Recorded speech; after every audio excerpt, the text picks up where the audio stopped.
అలానే మీ శేషరావు ప్రధానమంత్రి నరేంద్ర మోడీ మూడోసారి దేశాన్ని పరిశీలిస్తూ ఉన్నారు. బీజేపీ మూల సిద్ధాంతాలు అంబేద్కర్ రాసినటువంటి రాజ్యాంగంలో ఉండేటువంటి కొన్ని అంశాలను ఆయన నెరవేరుస్తూ వస్తున్నారు. దాంట్లో భాగంగా 370ని రద్దు చేశారు. అలాగే నోట్ల రద్దు బీజేపీకి సంబంధించినటువంటి ఆలోచన మేనిఫెస్టోలో, సో దాన్ని కూడా నోట్ల రద్దు చేశారు. తాజాగా ఇప్పుడు బీజేపీ కీలకమైనటువంటి నిర్ణయం మరొకటి తీసుకోబోతోంది. బీజేపీ మూల సిద్ధాంతంలోనే దేశ రెండో రాజధాని ఉంది. అలాగే అంబేద్కర్ రాసినటువంటి రాజ్యాంగంలో కూడా దేశ రెండో రాజధాని అనేటువంటి ప్రస్తావన ఉంది. అందుకే ఇప్పుడు దేశ రెండో రాజధానిని ఏం చెయ్యాలి అనే దాని మీద ఇప్పుడు ప్రస్తావన వస్తుంది. అది కూడా మహారాష్ట్ర ఎన్నికలు ఫలితాలు వన్ సైడ్ బీజేపీకి వచ్చిన తర్వాత ఈ ప్రస్తావన మరింత ఎక్కువ అవుతుంది. అదే సందర్భంలో ఢిల్లీ షట్ డౌన్, కాలుష్యం ఎక్కువైపోయింది కాబట్టి ఢిల్లీ రాజధానిగా పనికిరాదు అనేటువంటి అభిప్రాయాన్ని కాంగ్రెస్ పార్టీకి సంబంధించిన సీనియర్ లీడర్ శశి థరూర్ కూడా ఒక ట్వీట్ చేశారు ఈ మధ్య కాలంలో. అందుకే ఇప్పుడు దేశ రెండో రాజధాని అనేటువంటి ప్రస్తావన కూడా వస్తూ ఉంది.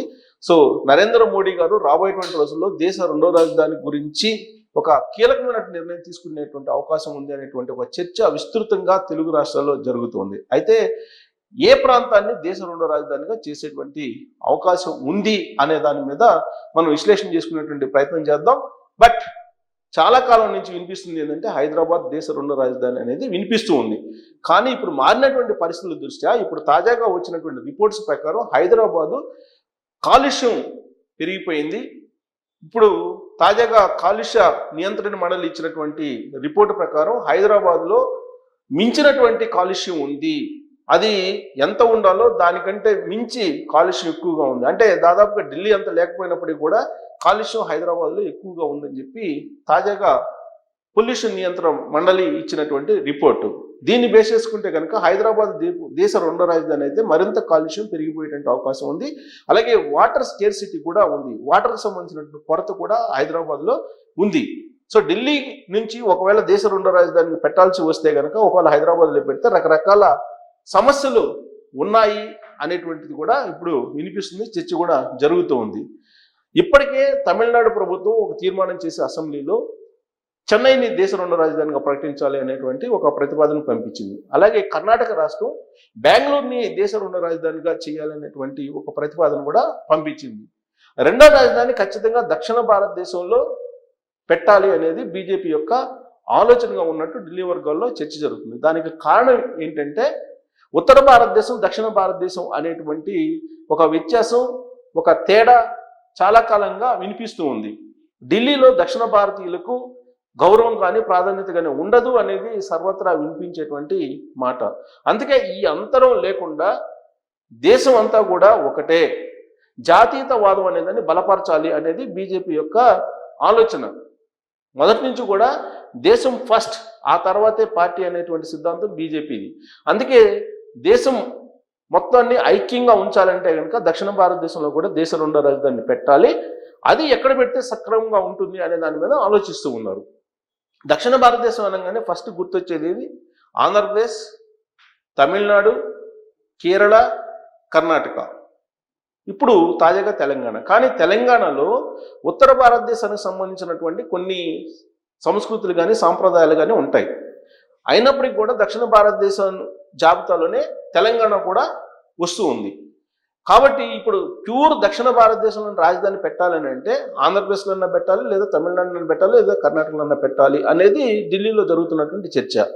అయితే దీనికి కొంచెం ఎడిషనల్గా నరేంద్ర మోడీ గారు గతంలో ఇచ్చినటువంటి స్టేట్మెంట్ని కానీ గతంలో ఆయన వ్యక్తం చేసినటువంటి అభిప్రాయాన్ని కానీ తీసుకుంటే కనుక 2014 ఎన్నికల సందర్భంగా తిరుపతి వేదికగా ఆయన చేసినటువంటి ఒక స్టేట్మెంట్ లేదా ఇచ్చినటువంటి ఒక అభిప్రాయం, చెప్పినటువంటి అభిప్రాయాన్ని కనుక తీసుకుంటే కనుక దేశ రెండో రాజధాని అని మాట చెప్పినప్పటికీ కూడా ఢిల్లీ తరహా రాజధాని నేను ఆంధ్రప్రదేశ్కి ఇస్తాను అని చెప్పి ఆయన ప్రామిస్ చేశారు. అది కూడా వెంకన్న సాక్షిగా అని చెప్పి ప్రమాణం చేశారు.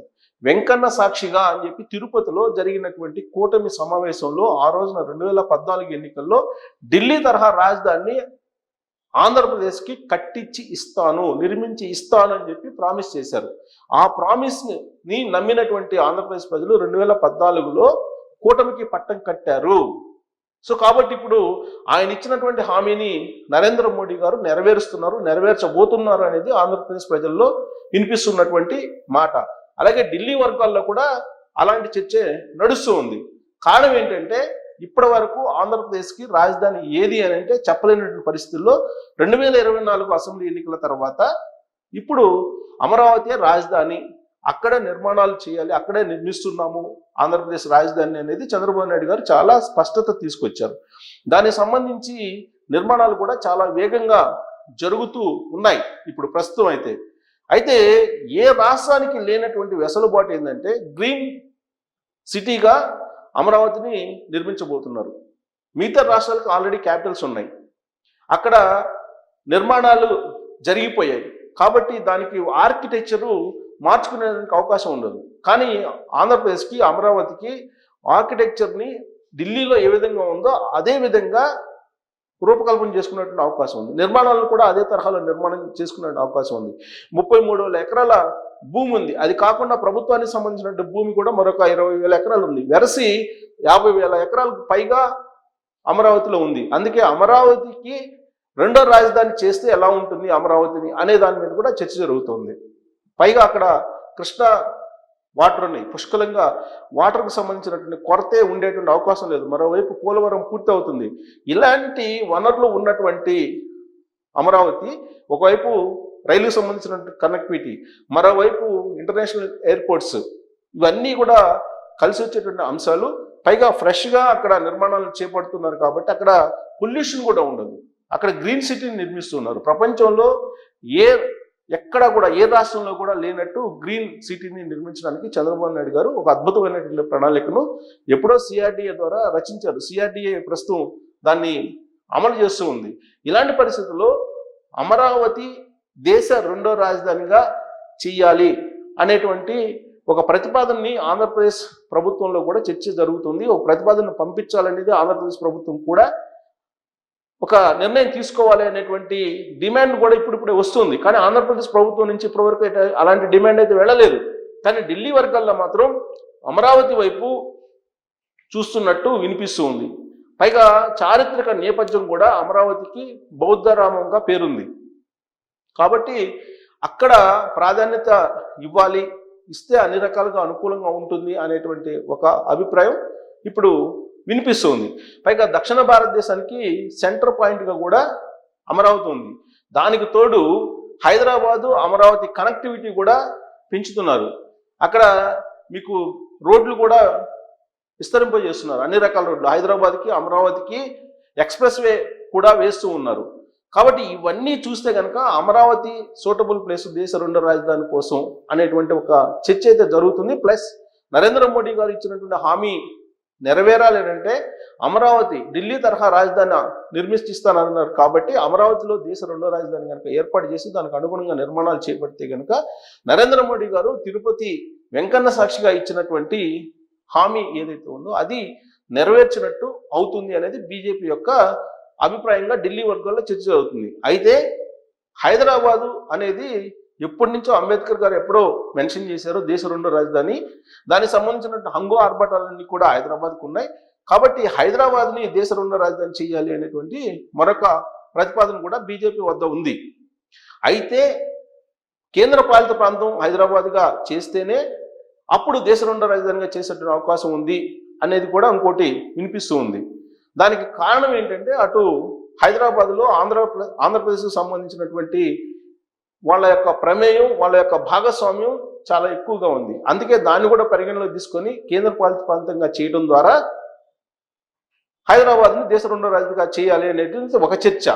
మరొక చర్చ ఏంటంటే ఆల్రెడీ ఇప్పటికే కేంద్ర ప్రభుత్వం సంకేతాలు ఇచ్చింది రాష్ట్ర ప్రభుత్వానికి, గతంలో ఉండేటువంటి ప్రభుత్వం రాష్ట్ర ప్రభుత్వానికి కానీ ఇప్పుడున్నటువంటి రాష్ట్ర ప్రభుత్వం కానీ అందుకే వరంగల్ని తెలంగాణ క్యాపిటల్గా చేసుకోవాలి అనేటువంటి సంకేతాలు ఇచ్చినటువంటి క్రమంలో అక్కడ డెవలప్ చేస్తున్నారు అనేది కూడా వినిపిస్తుంది. అది కనుక నిజమైతే హైదరాబాద్ దేశ రెండో రాజధాని కావడం అనేది ఖాయం. ఎప్పుడంటే అది కేంద్ర పాలిత ప్రాంతం అయితే. సో ఇలాంటి చర్చలు నడుస్తున్నటువంటి క్రమంలో ప్రస్తుతం శీతాకాల సమావేశాలు పార్లమెంట్లో జరుగుతున్నాయి. దీంట్లోనే ఈ చర్చ వచ్చే అవకాశం ఉందా అని అంటే ప్రస్తుతానికైతే ఈ సెషన్లో రాకపోవచ్చు, కానీ బట్ నెక్స్ట్ సెషన్లో మాత్రం దేశ రెండో రాజధాని అనేది నిర్ణయించేటువంటి అవకాశం ఉంది. ఎందుకనంటే ఢిల్లీ పొల్యూషన్ ఎక్కువైపోయింది, అక్కడ తిరిగేటువంటి పరిస్థితి లేదు. దాని కారణంగానే దేశ రెండో రాజధాని కావాలి అనుకుంటున్నారు. మరోవైపు దేశం ఒకటే దేశం ఒకే ఎన్నిక అనే కాన్సెప్ట్లో వెళ్తూ ఉన్నారు, అన్నీ ఒకటే అనేది. కాబట్టి దక్షిణ భారతదేశం ఉత్తర భారతదేశం అనేటువంటి భేదం లేకుండా, అలాంటి అభిప్రాయ భేదాలు కూడా రాబోయేటువంటి రోజుల్లో రాకుండా ఖచ్చితంగా దేశ రెండు రాజధాని పెట్టాలి, అది కూడా అమరావతి లేదా హైదరాబాద్ అనేది చర్చ జరుగుతున్నటువంటి క్రమంలో ఆంధ్రప్రదేశ్ ప్రభుత్వం ఇనిషియేటివ్ తీసుకుంటే అమరావతిలోనే దేశ రెండో రాజధాని వచ్చేటువంటి అవకాశం ఉంది అనేది కూడా ఢిల్లీ వర్గాల్లో బాగా చర్చ జరుగుతున్నటువంటి అంశం. మరి ఈ విషయంలో అమరావతి కావాలా లేదా హైదరాబాద్ కావాలా అనే దాని మీద దేశ రెండో రాజధానిగా కామెంట్ చేయొచ్చు. Thank you very much.